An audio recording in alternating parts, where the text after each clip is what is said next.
তাহাজ্জুদের নামাজে সেজদায় একটি দোয়া পড়ুন, এরপরে আপনি আল্লাহ তাআলার কাছে যা চাইবেন আল্লাহ পাক রব্বুল আলামিন আপনাকে তাই দিয়ে দিবেন।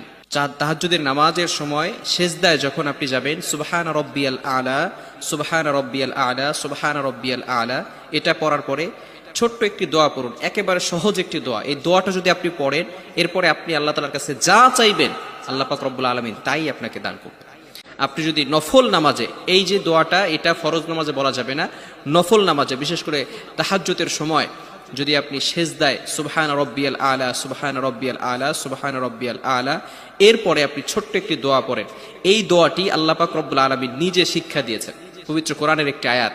সেই আয়াতটি হচ্ছে রব্বানা আতিনা ফিদ দুনিয়া হাসানা ওয়া ফিল আখিরাতি হাসানা ওয়া কিনা আযাবান নার।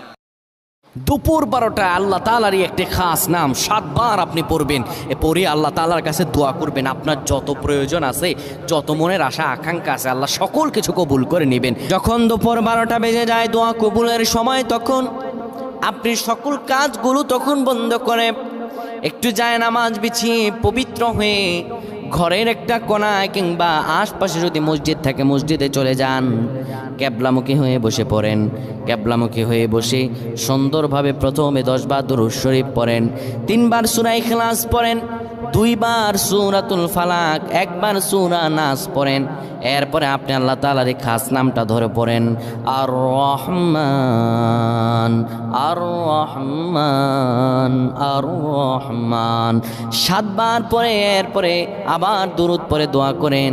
আল্লাহ তাআলার কাছে চাইতে দেরি হবে, কিন্তু আমার রব আল্লাহ আপনার দোয়া কবুল করতে দেরি করবেন না। এই একটি দোয়া দিনে একবার পরে যদি আপনি মারা যান, আপনি জান্নাতে চলে যাবেন, আপনি জান্নাতি মানুষ হয়ে যাবেন। এই একটি দোয়া যদি আপনি দিনে একবার পরে মরে যান, আপনি সাথে সাথে জান্নাতে চলে যাবেন, মরতে দেরি হবে, জান্নাতে যেতে দেরি হবে না।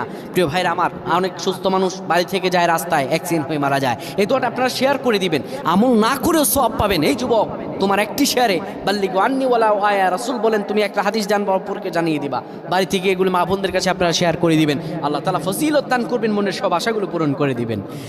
কোনো ব্যক্তি যদি সকালবেলা সাইয়্যিদুল ইস্তিগফার পড়ে আর মাগরিবের পরে সাইয়্যিদুল ইস্তিগফার পড়ে, দিনে আর রাতে যে কোনো সময় ব্যক্তি মারা যায়, আমার আল্লাহ রাব্বুল আলামিন সে মরতে দেরি হবে, জান্নাতে যেতে দেরি হবে না। দোয়াটা হলো আল্লাহুম্মা আনতা রাব্বি লা ইলাহা ইল্লা আনতা খলাকতানি ওয়া আনা আবদুকা ওয়া আনা আলা হাদিক ওয়া ওয়া'দিকা মাসতাতা'তু আউযু বিকা মিন শাররি মা সানা'তু। আর শত্রু বিপদে আপনাকে গ্রাস করে রেখেছে, কোনো কাজেই যেন সফলতা নাই, যেটাতে হাত দেন সেটাতেই লস, কোনো কিছুতে আপনার সাফল্য নাই, সন্তান কথা শোনে না, স্ত্রী কথা শোনে না, পরিবার পরিজন নষ্ট হয়ে গিয়েছে, কিভাবে আপনি বাঁচবেন? প্রবাসে আটকা পড়ে গেছেন, আসতেও পারেন না, কোনো কাজও পাচ্ছেন না, আপনি আমলটা করেন। এটি আমার কথা নয়, বিশ্বনবী মুহাম্মদ রাসূলুল্লাহ সাল্লাল্লাহু আলাইহি ওয়াসাল্লামের প্রিয় সাহাবী হযরত যায়েদ রাদিয়াল্লাহু তাআলা আনহু, তিনি একবার মক্কা থেকে হিজরত করে যখন মদিনায় যাবেন, ঠিক সেই সময় বিপদে পড়ে যান। ওনাকে একটি লোক বিপদে আটকে ফেলে এবং ওনাকে হত্যা করার চেষ্টা করে, তখন তিনি আল্লাহ তাআলার এই খাস নামটি ধরে সাহায্য চেয়েছিলেন, আল্লাহ তাআলা তাকে বিপদ থেকে মুক্ত করেছেন। সুবহানাল্লাহ। সেই দোয়াটা কি?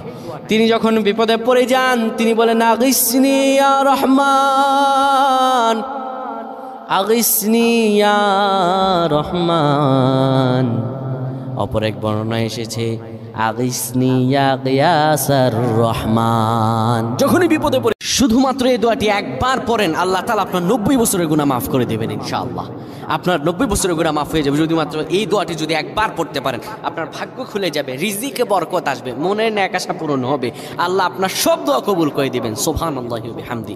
এত ফজিলত, এই দোয়াটা আপনারা শেয়ার করে দিবেন। এই যুবকেরা, আমল না করেও সওয়াব পাবা, তোমার একটি শেয়ারে, একটা বাটনে প্রেস করে তুমি সওয়াব পেয়ে যাবা। কারণ তুমি আমল না করো, অন্য কেউ যদি তোমার শেয়ারের বদৌলতে আমল করে, সওয়াব তুমি পেয়ে যাবা। নবীজির হাদিস। আমার ভাইয়েরা, আল্লাহর কাছে দোয়া করা, আল্লাহর কাছে দোয়া চাওয়া, এটি হলো মুমিনদের কাজ। আমার আল্লাহ বান্দাকে বলেন, বান্দারে উদউনি আস্তাজিব লাকুম, আমার কাছে চাও, আমার কাছে চাইলে আমি আল্লাহ তোমাকে দিয়ে দিব। কেউ যদি একবারে দোয়াটি পড়তে পারে, দোয়াটি হলো রব্বি ইন্নী যালামতু নাফসি ফাগফিরলি। কেউ যদি এই দোয়াটা একবার পড়তে পারে, আমার আল্লাহ তাআলা